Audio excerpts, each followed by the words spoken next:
Ես ուզում եմ հիմա ձեր ուշադրությունը հրավիրել մի խնդրի վրա, որ 2010 թվականին պատրաստում է կառավարությունը եւ քաղաքական մեծամասնությունը իրականացնել։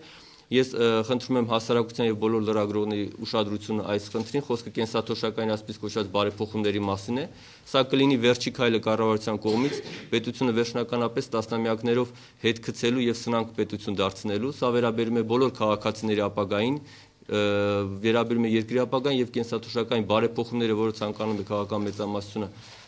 ենթադրում ենք, որ ցանկանալու է անցկացնել, ամենամեծ հարվածն ելնելու Հայաստանի Հանրապետությանը եւ պետությունը, որ միշտ ասում են, գիտեք, թալանեցին, քանդեցին եւ այլն, այս պրոյեկտը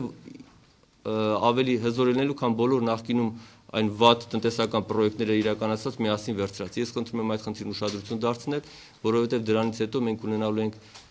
բավական լուրջ խնդիրներ մեր ոչ միայն տնտեսական, այլ նաև ազգային անվտանգությունը, անկախությունը կորցնելու առումով։ Առայժմ այսքան։ Ունենք դրա մասին հրապարակված նյութեր։ Խնդրում եմ մի հատ մտեք մեջը, տեսեք ինչ գաղափարախոսություն եւ փիլիսոփայություն է դրված դրա հետ, որովհետեւ մենք բոլորս ինքներս հասկանանք, թե ուր են գնում։ Ես չեմ կարծում, որ եւ չեմ կիսում գործընկերոջ այն խնդիրը, այն բարձրացած հարցը, որ սա մեզ տանելու է կործանման, ավելին կան նաեւ երկրների